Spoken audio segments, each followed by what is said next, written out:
So, the Irish language. Why would we be doing a video about the Irish language? Well, today we're going to cover what? We're going to cover a little bit of the history of the language. You're going to talk a little bit about Gaeltachts and being a fluent speaker, as you are, because I'm not, so I can't really speak about that kind of thing. I'm going to leave that up to you. Yes. I suppose we both have a huge graph for the Irish language. Irish has been part of my career so far, from teaching in Closh Lurgan to playing with Sholin for the last 13 years, which is an Irish language band. Certain my friends I would speak to predominantly in Irish. Not to mention the fact that Irish these days has made like a huge transition to like the internet. So you've obviously got loads of social media influencers now who do things specifically through Irish. You've got bands singing in Irish. We had a massive movie there, the movie about Kneecap featuring Michael Fassbender, which was, it's an Irish language movie essentially, and that's a global movie. So Irish is something that I think has successfully transitioned to the internet, and people might be wondering what it is and would like to know some stuff about it. Yeah, and I think we're going through a little bit of a Gaelic revival at the minute. I think, personally, just from running my Irish history channel, I find that there's a lot more people, especially younger people, getting more interested in this kind of stuff. So I'm more history based, I suppose, most of my work. You're more Irish language. But there's a huge movement now in people starting to love the Irish language now, whereas when we were in school and when our parents were in school and when their parents were in school, it wasn't the same effect for most people. No, it was bet into with a stick. Yeah. And literally. And it was the same for history, I feel, as well. Yeah. A lot of people just didn't really appreciate it, and I think that's changing. Whereas now people are watching your videos on Instagram, TikTok, etc. in the millions, literally, every week. Yeah. Across all your nuts. platforms. Yeah. It's nuts, yeah. So Irish, I suppose, has a complicated history. Today there's 1.8 million people in the island of Ireland say that they can speak Irish to some degree. So a lot of people, have some bit of Irish, but of those speakers, only 10% would say that they can speak it well. So there's a complex story here. But before we get to that, I think will we do a little kind of an overview of what Irish is as a language and where it comes from and that kind of thing. Absolutely, yeah. Yeah. Okay, so Irish is a Celtic language. What's a Celtic language? So most languages come from families. Irish comes from the Celtic language family, but you've got loads of different families. Like, for example, we're both speaking English. They are Germanic languages. Other Germanic languages are German, Dutch, meaning they came from basically old Germany. Mm-hmm. You have like Romance languages then, which is essentially means that they came from Latin, where they spoke Latin, which is in Rome, hence Romance language, which is like French, Spanish, Italian, all those. Then you've got Irish, which is a Celtic language, and there are 6 Celtic languages. You've got Breton in France, you've got Scots Gaelic, obviously you've got Gaeilge in Ireland, you've got Welsh, Cornish in Cornwall, and Manx on the Isle of Man. They're kind of split into 2 groups. So 3 of those are Gaelic languages, meaning they came from Ireland, which is Gaeilge, Scots Gaelic, and Manx. Mm-hmm. So people left Ireland and went to these places, Scotland and the Isle of Man, and they brought their Gaeilge with them, and then that turned into Manx and Scots Gaelic. Then you've got the Brittonic languages, which is the other half, which is the Celtic languages that developed in France and England, Britain, yeah, and Cornwall. Welsh as well, obviously, would be a Brittonic language. Brittonic as well, yeah. Sorry, left out Welsh. Sorry, Welsh. And then they all come from the greater Proto-Indo-European language. So, like, these language families are all kind of in the greater language group of Indo-European languages, and you can see that insofar as there's some words that kind of transcend language families. So, for example, the word for mother. In English, we say mother. In Irish, you say mohad. In French, you say mère. So they all have the same root. But there's 3 different language families there. You're talking Celtic, you're talking Germanic, and you're talking Romance. Yeah, yeah. But that word is in all of them because they all have a root in the older Indo-European kind of mother language. So that's just a little intro into language families and where Irish sits in it. And before we go on, we do have our little Oscailge mugs here. And it's a thought agus cadén scale for our coffee. Keep us well caffeinated. This video is in paid partnership with BetterHelp Online Therapy. Whether life throws a curveball at you or you're simply just going through a bit of hassle, we've all been there. And no matter how amazing our friends are, sometimes you just need that little bit more. Nowadays, life can change even faster than ever before, and sometimes it's just hard to keep up with it. 3 years ago, I was an accountant, training to do my chartered accountancy exams, and now I'm an Irish history educator. We've all spoken to our friends about our difficulties, maybe after spending a few hours in the pub, but in reality, our friends don't always have the answers. And as Irish people, we tend to have that, sure, it'll be grand mentality. But if you're not feeling grand and you want to feel grand again, that's when BetterHelp comes in. BetterHelp's therapists are professionals and trained to help you through your difficulties. A therapist will listen, ask you questions, and help you see things from new perspectives. They can give you advice and techniques to make positive changes in your life. BetterHelp is the paid partner of this video, and they're on a mission to make starting therapy easier. You simply fill out a questionnaire and you'll get matched with a therapist. You can also switch therapists for no additional cost until you find the right match for you. They have over 7,000 reviews and a rating of 4.3 on Trustpilot, so BetterHelp is certainly a platform that you can trust. Click the link in the description or go to betterhelp.com/Davy Holden and you'll get a 10% discount on your first month of therapy. Thanks so much to BetterHelp, and let's get back into the video. But the history of the Irish language is what got me really interested in it, I suppose. Like, I loved Irish in school. It was actually my favourite subject in school. I dropped history. Funnily enough, I work in history now, but I didn't do history for my Leaving Cert. Yeah. But Irish was my favourite subject throughout school. Absolutely loved it. Were you any good? I was very good at one point. When I was as far as 18, 19, I was great. It was my best subject in school the whole way up. Yeah. And then I did I done what every person that regrets it did, and I dropped the language completely after school. Just completely. After 18, and as soon as I left St. Kieran's College, I didn't speak it for, I don't know, maybe 3 years. Yeah. Maybe even 4. I suppose that's something that needs to be touched on as well, is like, why do most people not end up keeping it on? And like, this is definitely a thing of opinion, I would say, but I mean, for me, it has to be the way it's taught in school. Because like, the way it's taught in school is not very interesting to young people. It's certainly not modern. You know, it's very antiquated the way it's taught. You know, it's poetry and it's prose.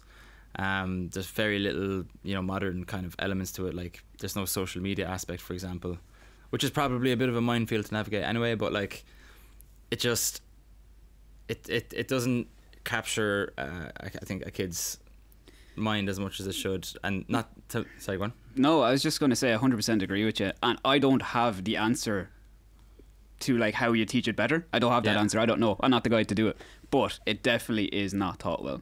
Because like and it's not even down to teachers. I had the most amazing teacher throughout secondary school. Yeah. I actually did honours Irish for my Leaving Cert, right?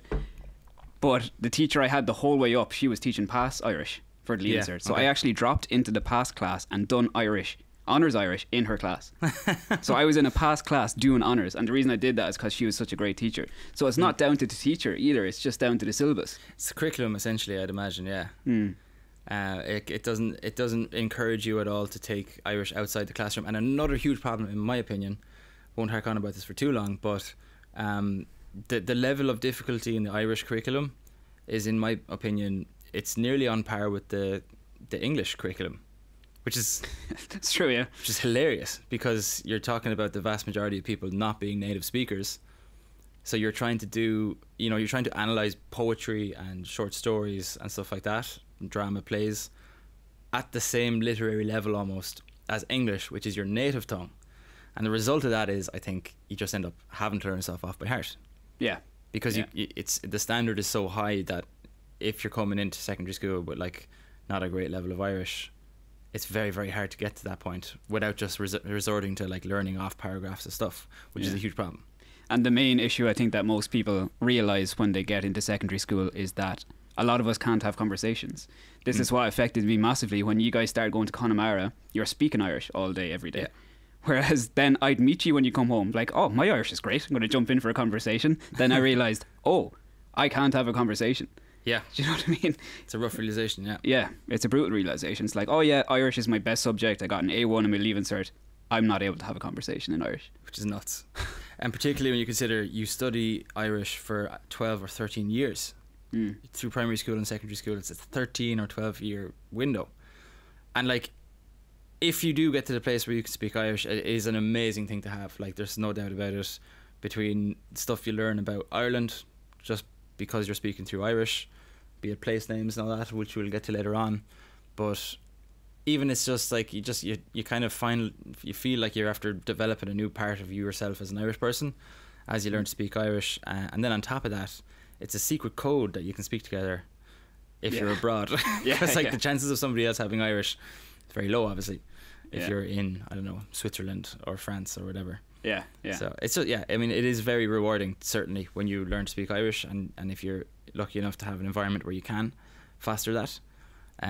But certainly I would think that if the way it was approached in school was maybe a little bit lighter on literature and a little bit more fun, a little bit more modern, you'd be much more encouraged to take it out of the classroom and into the real world, which is where it should be. It's where it should live, not in a classroom. Yeah, 100%.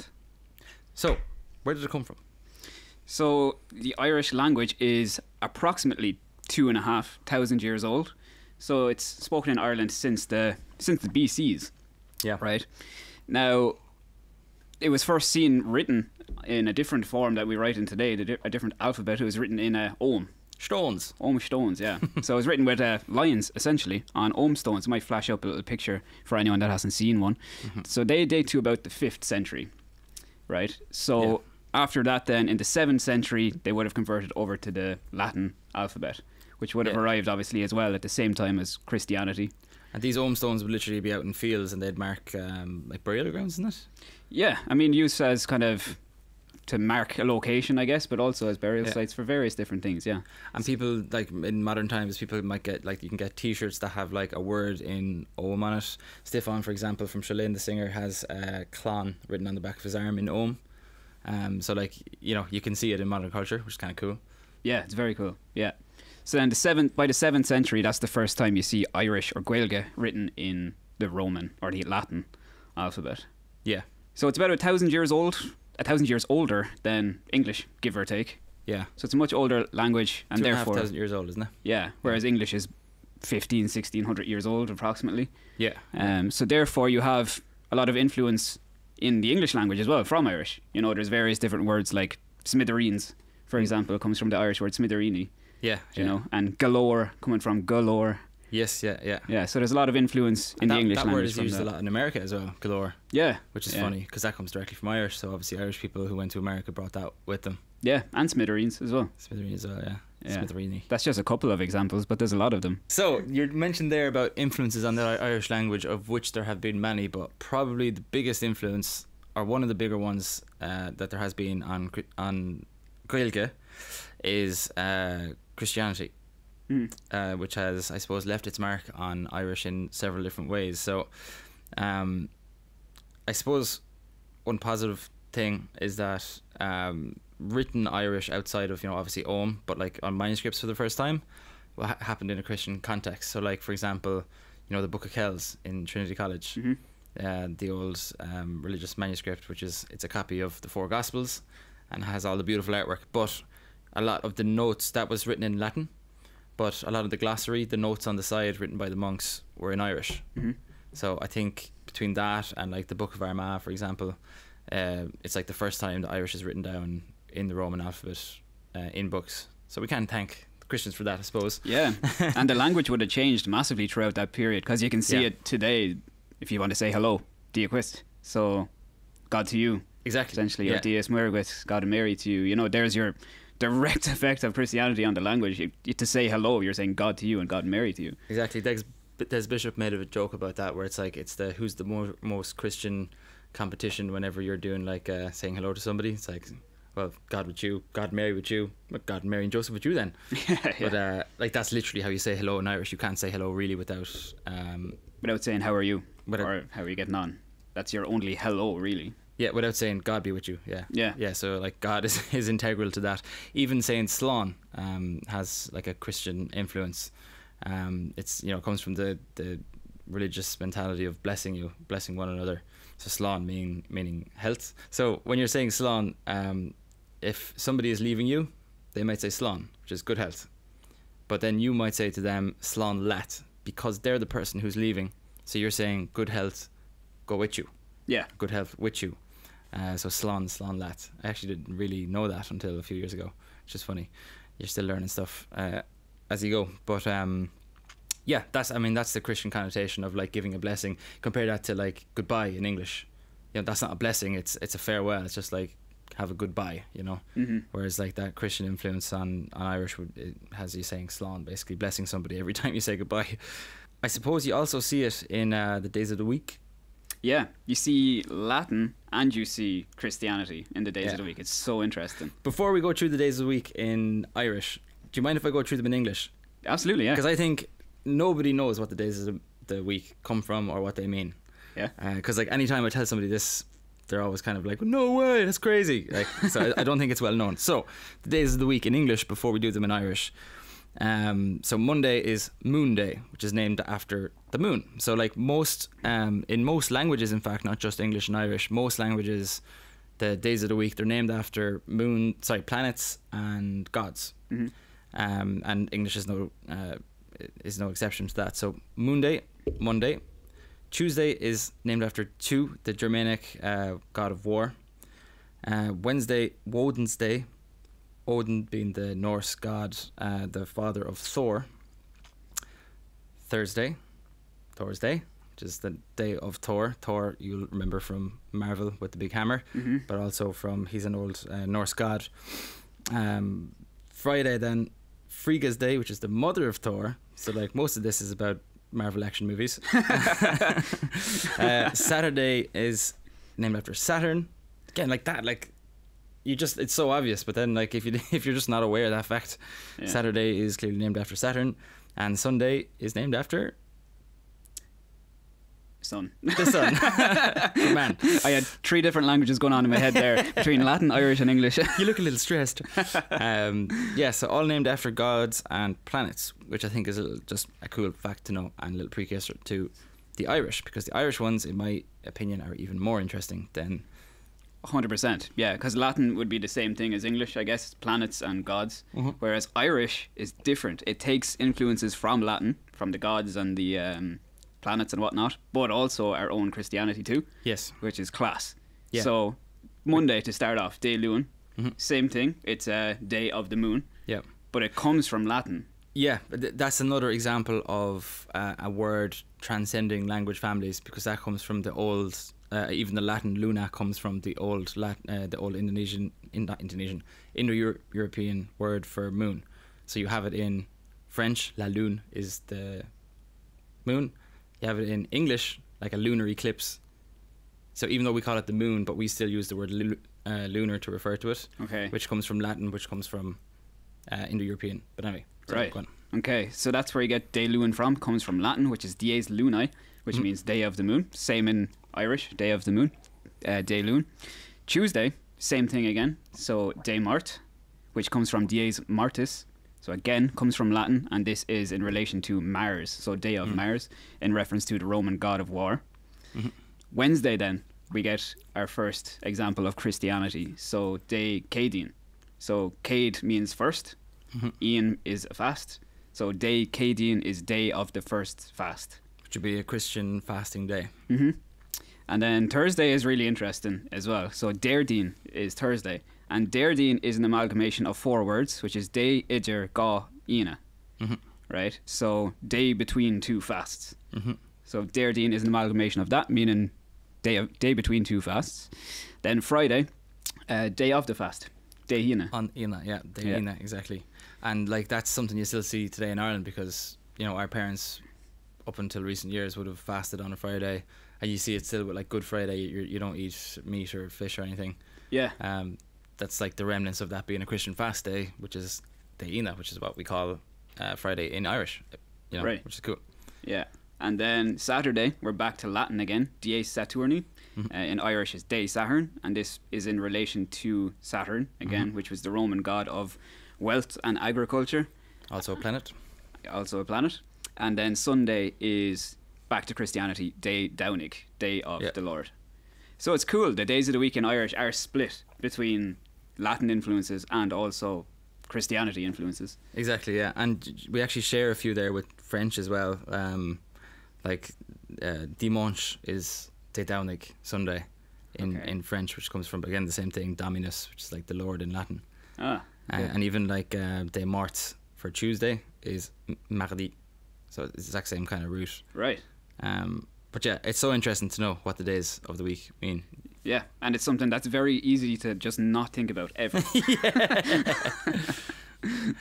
Whenever I say it to people, it's like, do you know what the days of the week actually stand for? And like, you kind of see their face being like, oh god, this sounds boring. yeah. And then you start saying it, and it's like, it's named after Thor. That's so cool. Yeah. I believe that movie came before the god, right? Of course. Thank you, Marvel, for spawning a religion in Scandinavia.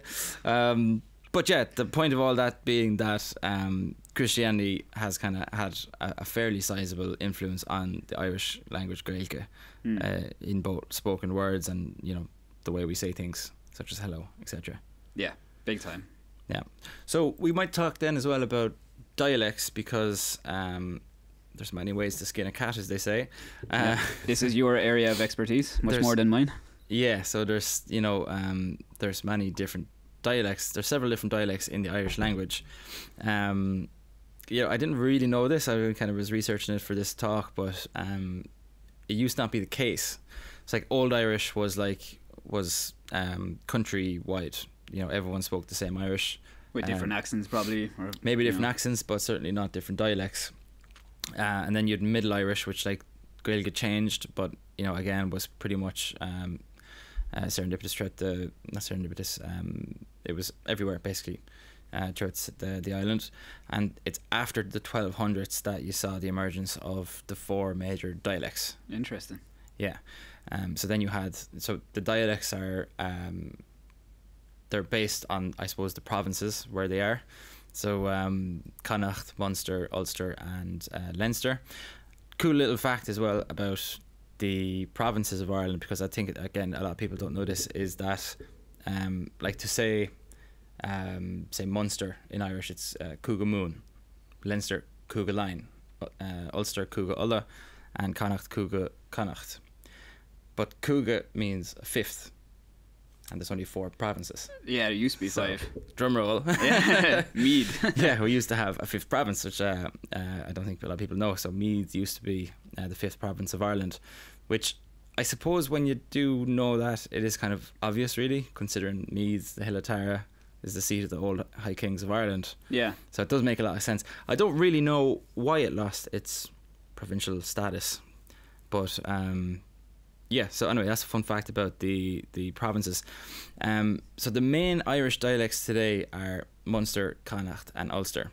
Like Leinster, again, I didn't really know this until I was researching it for this, but Leinster did have its own dialect, but it did not survive, unfortunately, the plantations. Leinster obviously being the east of Ireland, and it's the province that was, you know, a huge chunk of it was the Pale, the Dublin area and the area around Dublin, which was you know, the earliest, I suppose, stronghold of colonial British rule in Ireland. And as a result of that, they did succeed in fairly well stamping out Gaeilge in Leinster. Yeah. But having said that, like I often think when you think of what's called Caidan. So Caidan Gaeilge is something that was established in the 1950s as a way of standardising Irish. I think particularly with a view to bringing it into schools and stuff like that. Yeah. But it's kind of like, you know, you've standardised versions of, you've High German and stuff in Germany. You've got like Queen's English in Britain, in England. So yeah, I think it's common enough to standardise language. But I would kind of look at Caidan Irish as like the Leinster dialect. Yeah. That might be controversial, sorry if somebody doesn't like that. But, you know, I suppose if we don't really have much Gaeltachts in Leinster, bar maybe Rathcarn. Therefore, the vast majority of Irish spoken is Caidan. It is learnt Irish. Yeah, it's learnt in schools, which is Caidan Irish, unless, of course, you went to the Gaeltacht. Yeah. So I kind of think of Caidan as the Leinster dialect. But outside of that, you've got, you know, Connacht in the west. You've got Munster in the southwest, and you've got Ulster up in the north. And they would be, I think you can look at it as Munster and Connacht are like quite similar. I mean, they have a lot of differences now as well, but they'd be, you know, ballpark, whereas Ulster Irish would be kind of most different from the other ones. Yeah, and you've, I suppose, a strong accent change as well, which makes it even slightly more difficult for Exactly. to understand, I suppose. Yeah, exactly. Like the differences between them are, I kind of broke it into three different things. So like pronunciation, vocabulary, and grammar. So just to give some examples of each. Like pronunciation, for example, we'll take the word guma, so which is good. In the south, meaning Leinster, Munster, Connacht, we would say guma, generally. In the north, you'd say gumai. Yeah.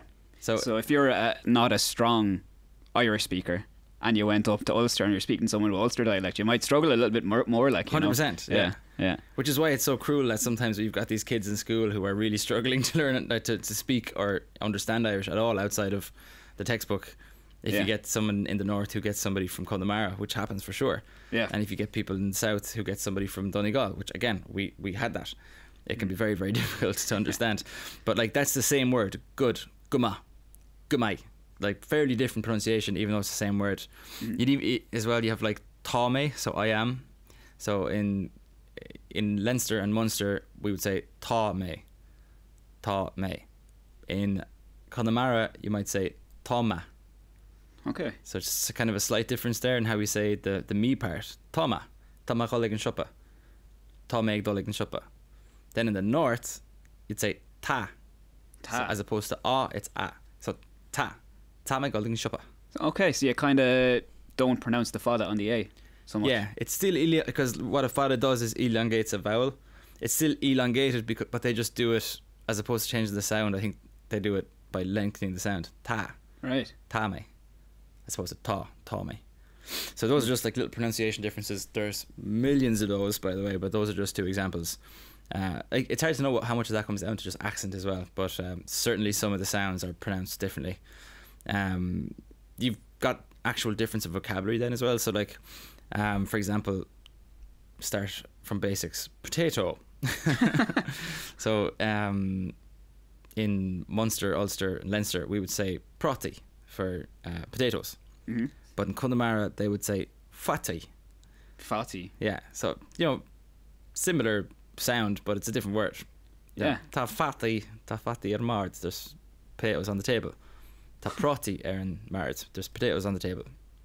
Right, okay. We would say in Leinster, or for Caidan Irish, and I think in Munster and Ulster as well, we would say gatapa for fast. Rick gatapa and shin, like run quickly. Whereas in Connemara, you might say skippy, go skippy. I've heard you say that word a lot, and I never knew what it meant actually. Skippy. Skippy, yeah, fast. Fast. Okay. Yeah. Right. Visha skippy, he was fast. Right. That's because we learned our spoken Irish in Connemara. Yeah. As opposed to in Leinster. So those are just like some examples of vocabulary that are different.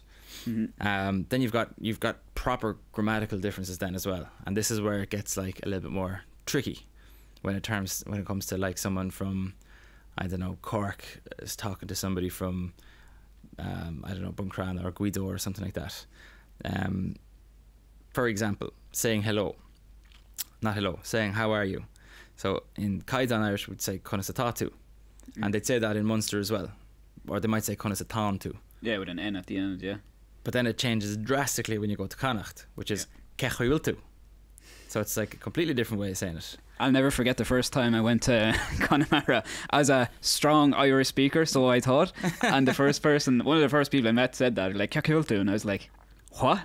Was it the Olive Wheel? I can't remember who it was, but I just remember being like, oh no.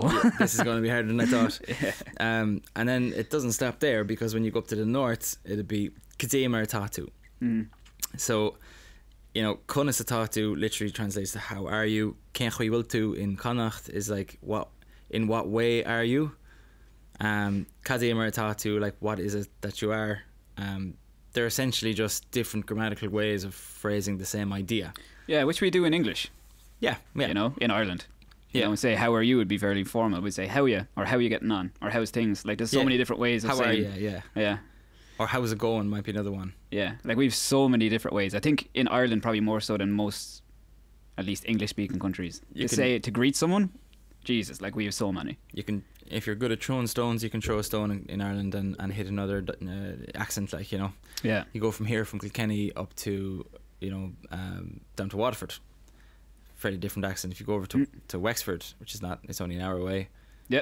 You have a totally different accent. So definitely we have. I think Britain is kind of like that as well, like England and. Yeah, it definitely is. Yeah, England is very much have vast majority, like our vast language or accents, I should say as well. But outside of Ireland and Britain, I think that much that much accent diversity is uncommon. I think. Not that I've been to every country in the world, but like English language speaking countries, I would say definitely. Yeah. I mean, like if you use the US for example, I hope I don't offend any Americans with this. Obviously, there's different accents in America. Yeah. You know, you could have a Boston accent versus a Southern accent versus a Californian accent. Like, they are drastically different. But those places are thousands of miles apart. Yeah. Whereas here, you could travel 10 minutes and have a completely different accent. Yeah. You know? I mean, and we have loads of them. Like, loads. We would have more accents nearly in Ireland than you'd have in the US, which is a much larger country. Most states are bigger than Ireland, leave alone the country. Exactly, yeah. You know? So we have a huge amount. I mean, we even have 3 or 4 or 5 accents in Dublin alone. You know? Let alone like outside of Dublin. So yeah, like we're from Kilkenny. Kilkenny is like the most it's right in the middle in terms of size of counties. I think it's the 16th biggest county in Ireland, or 16th smallest, whichever way you want to look at it. Yeah. But like even we have a difference here between north and south. Not a drastic. Well, it is pretty drastic. Yeah. You know, if you meet someone from down Mooncoin, Glenmore, close to Waterford, like it is very different than someone from Castlecomer. Yeah, you'd even have a bit of a southern Kilkenny accent, wouldn't you? A bit. Not. I would have. It would have been very strong when I was younger. I kind of lost a lot of it, I think, to be honest. But yeah. But yeah, there is a drastic difference, even in this county, which is a small county. Yeah. Getting back to the grammar, just to bore you a bit more, because it does get a little bit more complicated than that as well, because even within like specific rules of grammar, between different dialects you'll have different rules. Now there's not a whole bunch of these, but like there's a few important ones. Like an example would be when you have a preposition and an article together, like on the, for example, on being the preposition and the article being the. So in Munster and Connacht, you'd put what's called an eclipsis, or in Irish an uru. So you'd be on the table, air on, board is a table, air on gives it an M, which is air on mowards. But we do like the exact opposite then in Ulster. So that would be air on voard. So you'd put the shevu, the H in there instead. Okay. So like we would put a shevu with if it's like, you know, air, like on, just the preposition, air voard, but on the gives an uru.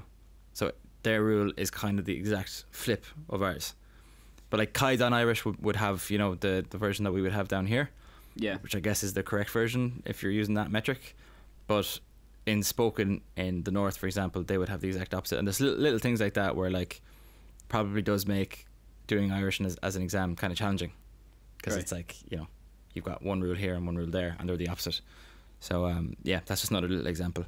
Going from dialects, I think, is a natural segue into the Gaeltacht, because Gaeltacht are Irish-speaking regions in Ireland where Irish is the primary language, and they are integral, I suppose, to the existence of the Irish language. So you couldn't talk about Gaeilge without talking about the Gaeltacht. Now we've a good few Gaeltachts all around Ireland. Like probably the biggest one, or the biggest ones, would be Connemara in County Galway in Connacht, and then like Donegal, Gweedore, that kind of area. But we've got loads of them. We've got Achill Island off the coast of Mayo. You've got Dingle down in Kerry. Dingle's very cool, by the way, in general, but it's another Gaeltacht area. Ivrea Peninsula, Iverhach. You've got Rin, which is close to us here in Waterford. It's the closest one to me, and you. Yeah, I've been out to it a few times, and like, sorry, I'll come back to that, but you've Cape Clear, you've got Muskerry, you've got Gweedore, as I mentioned. You also have a kind of an honorary Gaeltacht, which is Rathcharn, it is a Gaeltacht, 100% a Gaeltacht, but it was kind of, I suppose, man-made in the 1930s, I think it was. That's class. I wish that was done more often, to be honest. Yeah. So in the 30s, they literally took people from Connemara, or like against their will, dragged them out of their houses. Sounds English to me. They gave them incentives to move from Connemara into the Midlands in Meath, Rathcharn. So a lot of people took that opportunity. Like, for example, you know, Blaheen Nichofi, the girl with the red hair, she's a presenter with RT. Mm-hmm. She grew up in Rathcharn. Okay, right. But she sounds like she's from Connemara, because I guess she kind of is. Yeah. Even though I think she was born in Canada, but anyway, you get what I'm saying. Like, as in that is a Gaeltacht that exists. It's pretty much Connemara, except it's right in the middle of the country. So those are basically the Gaeltachts we have. But more generally, looking at Gaeltachts, what are they? First of all, they're class.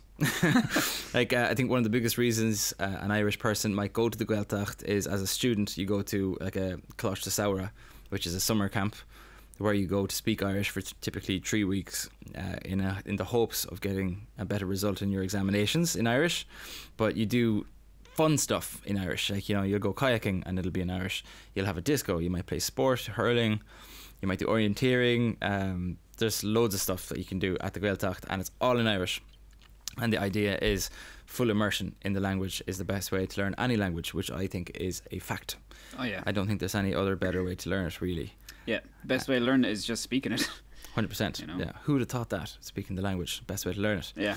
Then, like, more generally in the Gaeltacht, you'll see like shop fronts will have the name in Gaeilge. Like, you might have Shoppa whatever, Shopper in the glossary, like vegetable store, stuff like that. You'll also have the old Shanchlo will be on the fronts because it'll be written in Irish, which is like very beautiful. Typically, you can go into like a bar, particularly in like the likes of Connemara.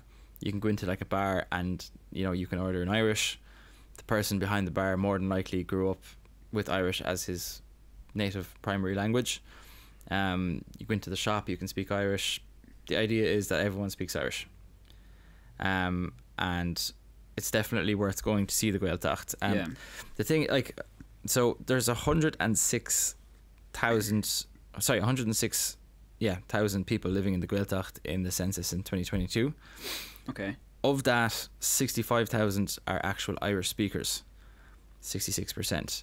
So, like, you know, 106,000, there's a lot of people in the Gaeltacht. Not all of them are Irish speakers.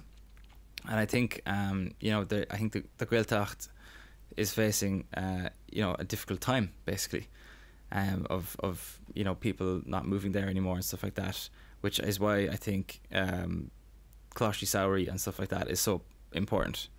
Because if the Gaeltachts were to die, like, I can speak Irish, I'm a fluent Irish speaker because I was able to go to the Gaeltacht. Yeah. So if one day that wasn't there, I mean, the language is essentially gone, right? Yeah. Then you just have Book Irish, which is kind of where Latin is. Yeah, yeah. And that's a one-way road, you know?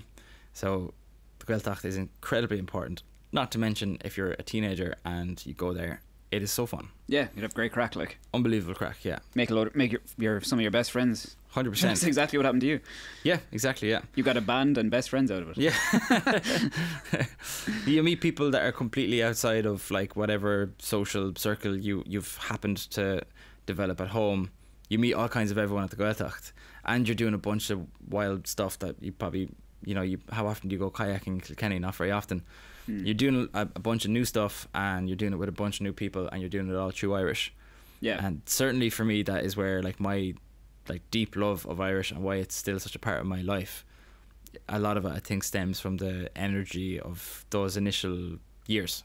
Yeah. In the Gaeltacht, you know. And And it's a great way to meet people from different parts of the country.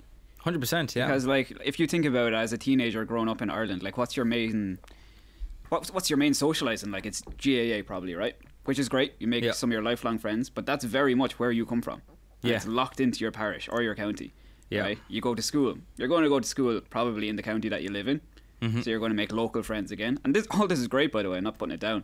But you're not really going to get to meet people from other counties. Maybe when you go to college, obviously you will. Exactly. But that's not until you're 18, 19 or whatever. On the flip side of that, then, if you're like a muso when you're a kid, like I was a muso, you know, you might not know as many people who are GA heads as you would if you were in the GA. But Yeah. you'll meet them in the Gaeltacht Yeah. because you're all thrown into the same room together, you know? Yeah.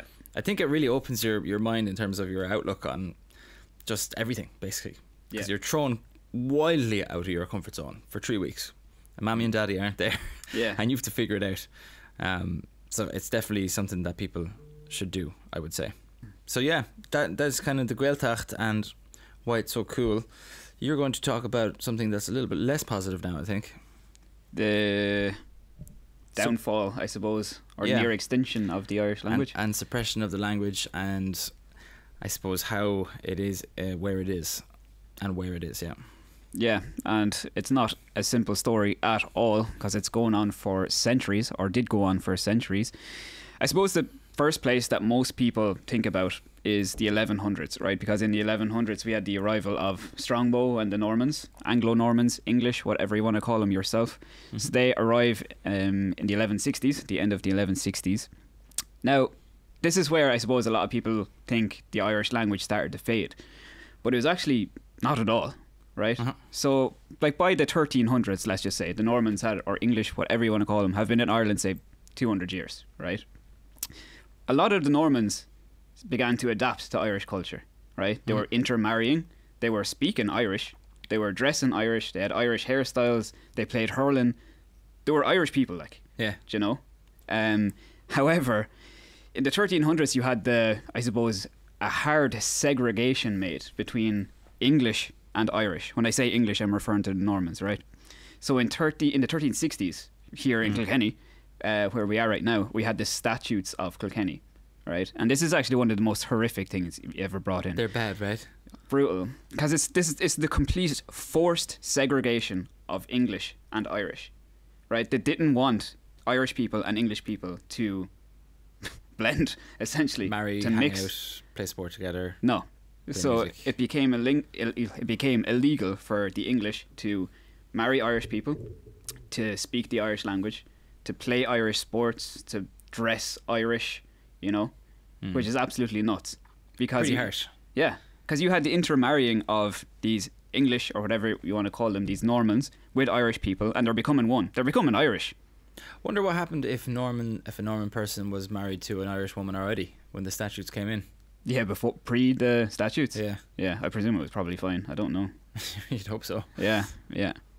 But that's your first big example of segregation in Ireland, where these new people that were in Ireland for 200 years now, you know, and their kids, their descendants, could not learn Irish or play Irish sports. They couldn't be Irish. Yeah. You know, so they wanted this hard line between you're English and you're Irish, and you can't intermarry, nothing. And that kind of harks back to the point of what we don't have a Leinster dialect. You know, you've got the Statutes of Kilkenny is where this kind of stuff has been brought out. It was kind of crushed out of Leinster counties, really, wasn't it? Yeah, and that is essentially deliberately creating a divide. And what are you going to get with that? Well, you have two very differing peoples now in the same land, don't you? And that's just going to cause trouble. Yeah. So that's one of the most unfortunate parts, is the Statutes of Kilkenny in the 1360s. After that, then, though, like, I mean, still the vast majority of people in Ireland are speaking Irish. Yeah. Right? Again, in the 1500s, you have another statute of the very similar thing again, under King Henry VIII, where, again, English people, it was just to reinforce the... He wasn't that sound, I think I remember hearing. No, fairly brutal, yeah. He definitely hated us, that's for sure. So he brought in, again, another statute to reinforce the Irish dress code, as in, like, you couldn't dress like an Irish person, and intermarrying and all this again. It was just essentially another version of the Statutes of Kilkenny, basically. Yeah. 1600s then, you have the penal laws. Okay, so this isn't directly aimed at the Irish language, it's aimed at, I guess, Irish culture in general.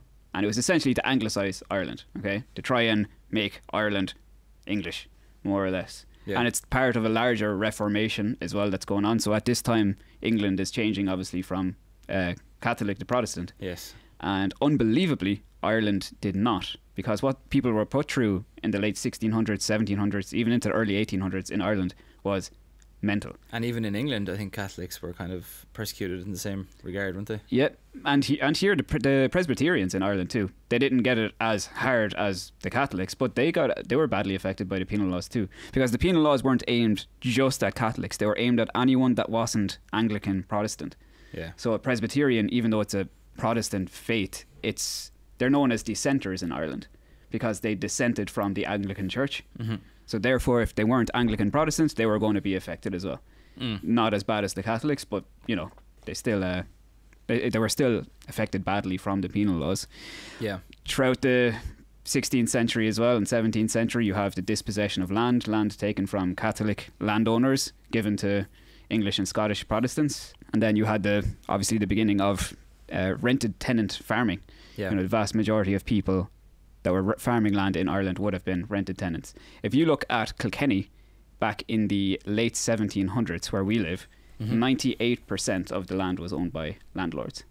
98%. That's nuts. Yeah, I don't know where the 2% was that Yeah. was so owned. nobody owns nothing basically. No, nothing. And that, I suppose, getting back to Irish, is kind of the beginning of the strangling of the language. Yeah, and it's not just the language. Obviously, the language is getting hit. One of the hardest things that got hit was the language, but it's the whole culture as well, which obviously the Irish language is a huge part of.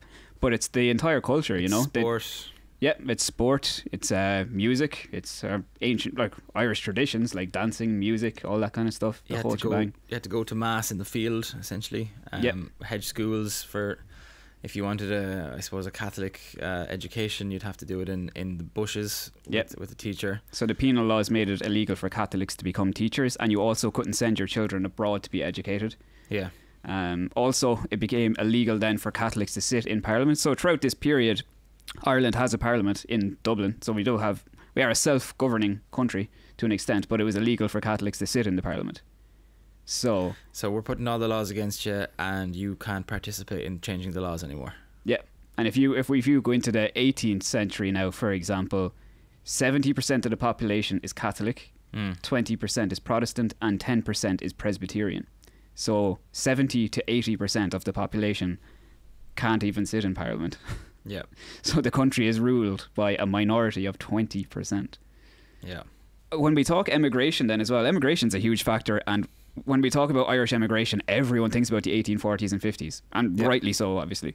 But there was huge emigration before that too, Yeah. right? So between 1780 and 1844, right up until the Great Hunger, Yeah. you had about 1 million people emigrate from Ireland. Because during that period, we actually had other famines, didn't we? It wasn't the big one, the big Great Hunger, but we had other famines, and Yeah, the main one would have been in 1740s, yeah. yeah.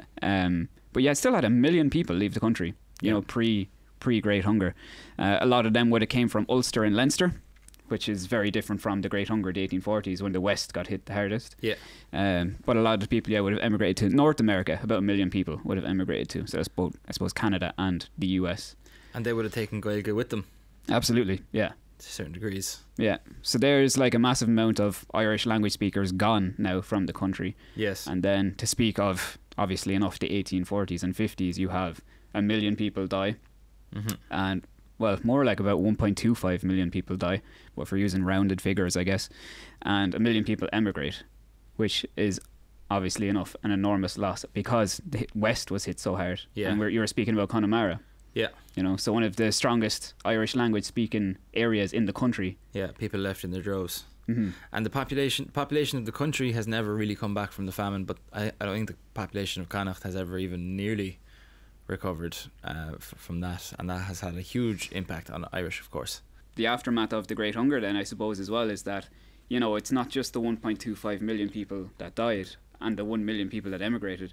It started mass emigration. That became common then. Became a trend, or Yeah. not a trend, but a culture of leaving the country. Exactly. Like it's not just 1845 to 1852 and then emigration stopped.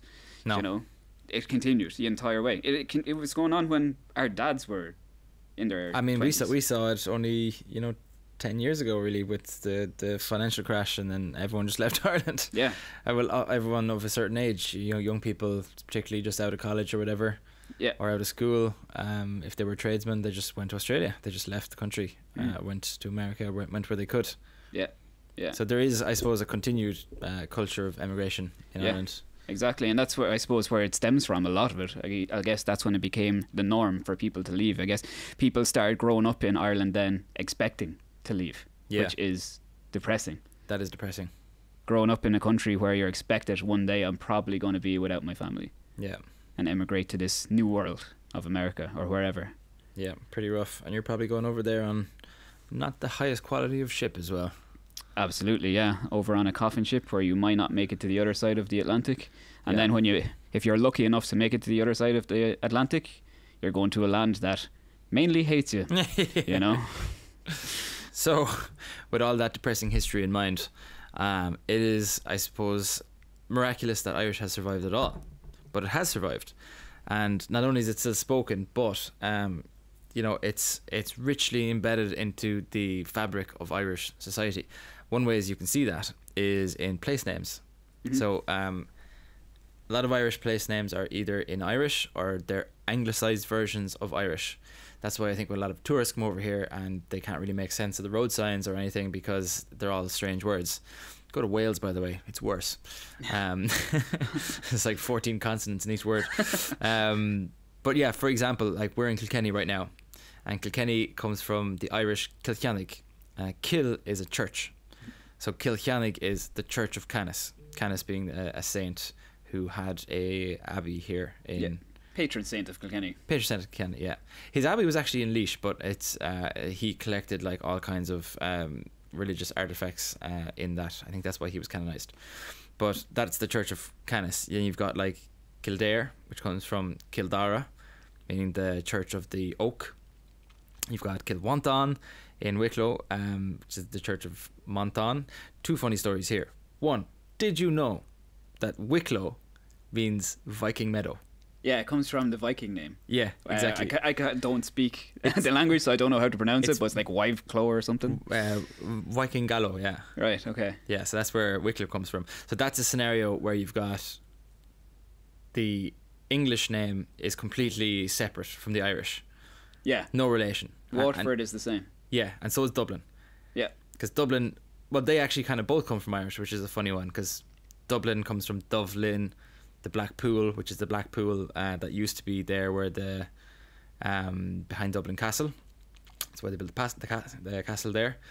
So Dublin came from that, but then the Irish name is Baile Átha Cliath, the town of the ford, which is, there used to be a ford crossing point where I think it's around where the Halfpenny Bridge is. So those two names are, I suppose they both come from Irish. Kilwanton, Wicklow, they like, one comes from Irish, one comes from Norse. You've got Killarney, which is the in Killarney in Kerry, the Church of the Blackthorn. You've got a Ballintubber. You're from Ballintubber. Yeah, there's loads of Ballintubbers in Ireland. So there's a Ballintubber in like so many counties. I counted them up here. So it's Kilkenny, Roscommon, Mayo, Limerick, and Galway. And I believe there's two in Kilkenny. Really? Yeah. There's one where I'm from, South Kilkenny, and there's one somewhere up in North Kilkenny. No way. I think. I'm not certain about I have that. to find it. I think there is, yeah. Well, that is because Ballintubber comes from Baile on Tubber, the town of the well. So any old town where you have a well, you're going to have it called Ballintubber. Which is why there's a Ballina, for example, in every county almost. And so yeah, basically when you're driving around Ireland, Irish is alive and well on the street signs, and almost every time you look into a place name in Ireland, there's something interesting behind it. 100%. Like the one just down the road from me, so I'm from Ballintubber, but the next town's land up is called Killacha. So not in English, but in the anglicised version that we have is Killahi. So like Killahi doesn't really mean anything to anyone. You know, if you say Killahi to someone and ask them what it means, like nothing. Whereas if you look at Killacha, it's so interesting because Kill again is church and Acha is field.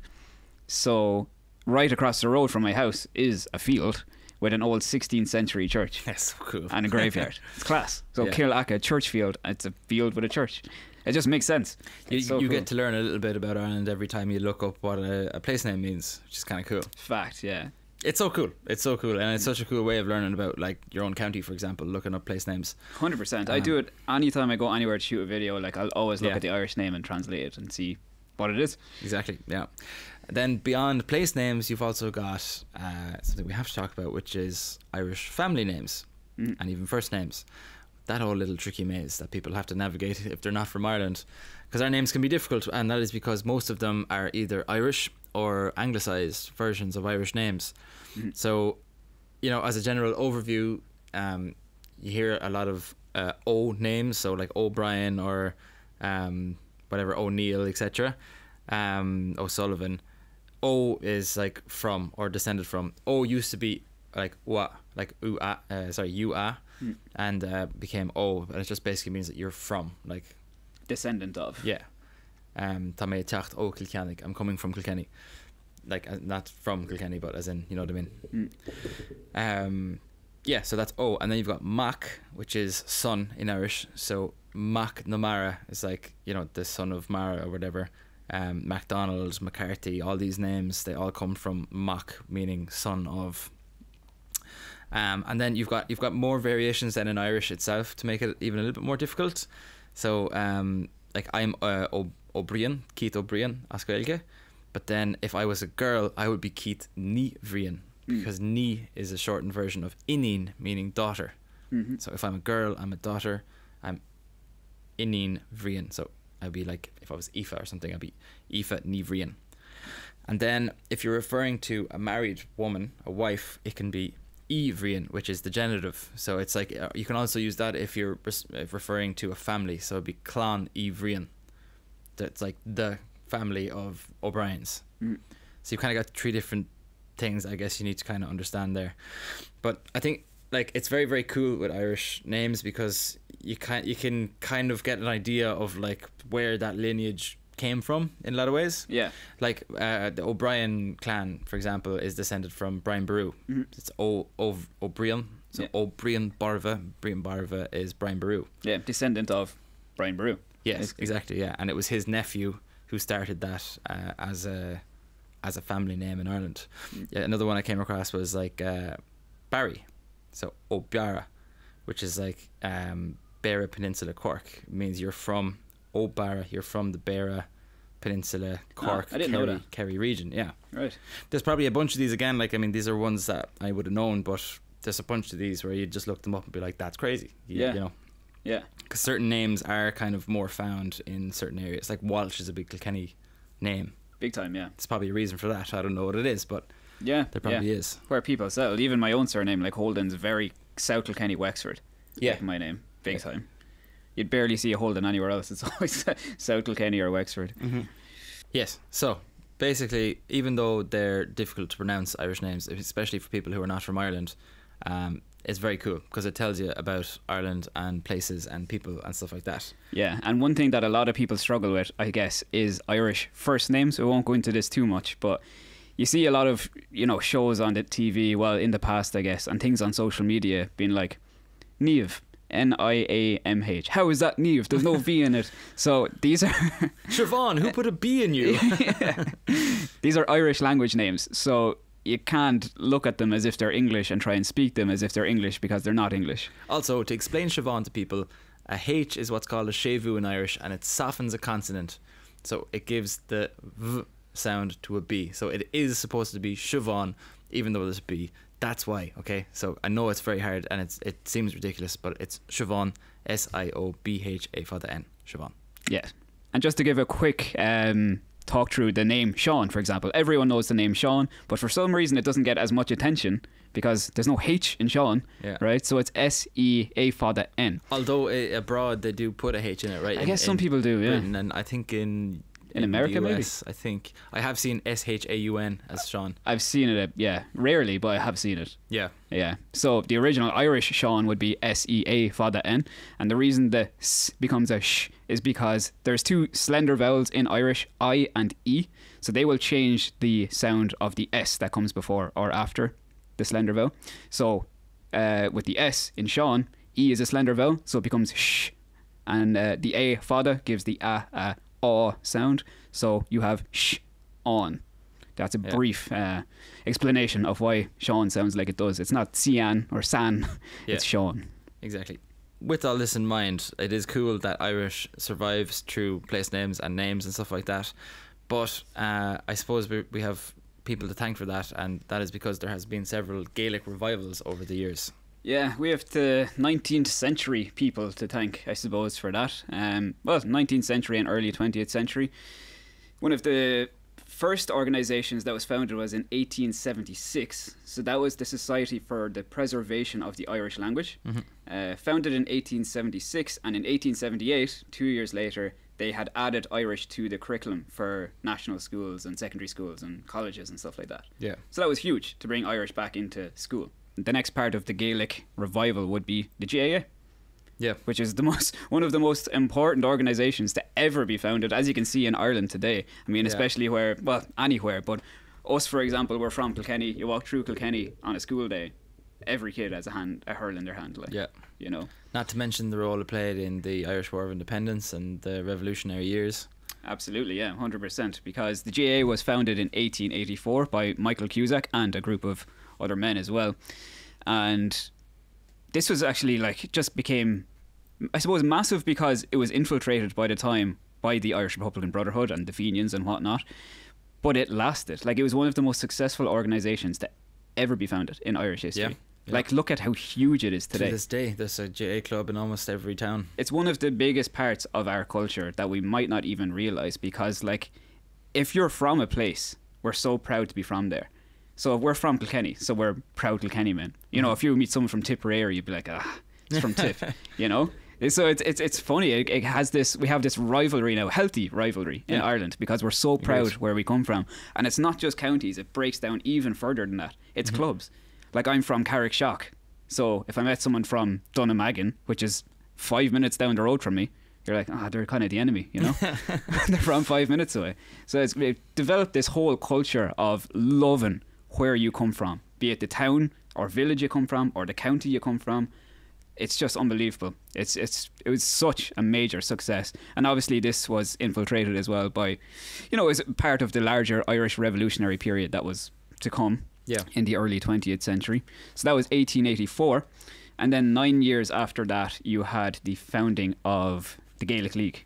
Yes. Yeah. So this is your Irish language revitalisation, I suppose. Yeah. Founded in 1893 by Douglas Hyde, who was the first president of Ireland, and Owen MacNeill, who would later become the head of the Irish Volunteers. Just to say, actually, we talked about Gaeltachts. There used to be a Gaeltacht in Roscommon, in Roscommon.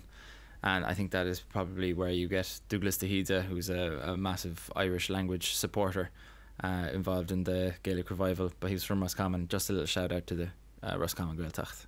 Right. Class. Yeah.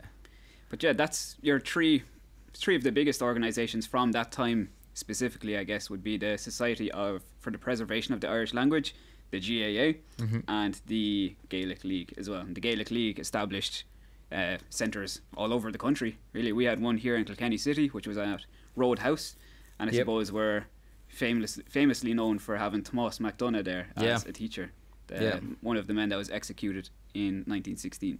And there were several other Gaelic revivals throughout the years as well, wasn't there? I think there was one during Eamon de Valera's time as president. They tried to put a big emphasis on language. I think that's where the 1930s, like the founding of Rathcharn, for example, comes from. Yeah, these man-made Gaeltachts. Yeah, putting a big emphasis on the Irish language as being important to being Irish, you know, and trying to preserve undo, I suppose, the damage that was done over the years. Yeah. And just to mention, I suppose, with the Gaelic League, obviously the Irish language was the main thing, but it was everything. It was Irish culture as a whole. Yeah. You know, be it history or be it Irish music or Irish dancing, just Irish culture. Dance is another huge part that has to be mentioned here, because Irish dancing is huge in Ireland. Yeah. Like, the amount of kids that do Irish dancing is crazy. And like, if you go to a feis, and you go to like some of the dancing competitions, like, it's huge. It's massive. It's in pretty much every primary school, right? Like, you did Irish dancing in primary school, I'd imagine. We were forced to. If we didn't, we were bet with a stick. You might even get bet with a stick if you weren't dancing right. But yeah, like, Irish traditional dance is alive and well, and you even see it like with those two guys from Cork, I think, who do the viral videos of them dancing on the little like plywood. Yeah. You know, Irish dance, I presume that a lot of that also came from this Gaelic revival. Yeah, but that's the thing I was just trying to mention there. It's not just the language, it's everything. It's Irish culture as a whole. The language, the history, the music, the dancing, the whole shebang, you know? Yeah. Sports. Yeah. It's massive. So if you were like alive in the late 1800s in Ireland, like, what a time, in a way, what a time. There must be some feeling around the whole thing, yeah. Yeah, as all of this stuff is being revitalised and brought back to life. Yeah. And I suppose that helps to bring Irish into the modern era, which is something I wanted to talk about as well, which is like the modernisation of the Irish language, and how it has kind of, you know, I suppose changed over the last even 100 years to become like the modern language it is today. So like, I think one of the most interesting things is the bualte. So the bualte are the little dots that you used to have above words. If you go to Gaeltacht, you'll probably see it on a sign there somewhere. Not sure, can you see this, but I have it on my t-shirt. Yes, exactly, yeah. Seachfinn na Cósca. So it's the old writing from the 1916 medal, and they had the bualte in it. They had the bualte on it, yeah. I think they got rid of the bualte when they standardised Irish in like the 1950s, which is late, but it had kind of been phased out before that anyway. So like what the Bualte do is it's the shevu, so it's the character that softens a consonant and it thereby changes its sound. And basically when typography became a thing, like we had typewriters, we started printing stuff. The idea of getting a whole new set of typewriters and, you know, printing blocks for just little old Ireland wasn't really feasible. So they decided, look, we need to get rid of these Bualte and we're going to put in a H instead. Right. Because we don't have a H in Irish anyway, so that's perfect. So Bualte was gone and you now have the H in Irish, which like fairly drastically changes the look of the words, you know. Yeah. It's a huge difference. But beyond that, like when they standardized Irish with Kaizen Gaeilge, they also simplified a lot of verb forms. Like there was a lot of irregularities and stuff. Believe it or not, that have been filtered out. There still is a lot as well. You know, some words were kind of like simplified.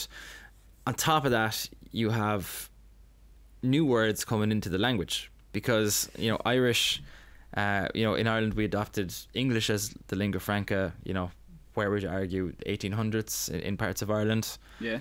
Where Irish was no longer the native language.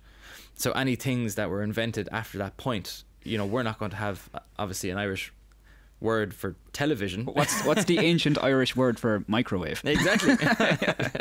So any of these new things, we don't have a word for them, which necessitates the creation of words. You know, so for example, for television we have telefiche.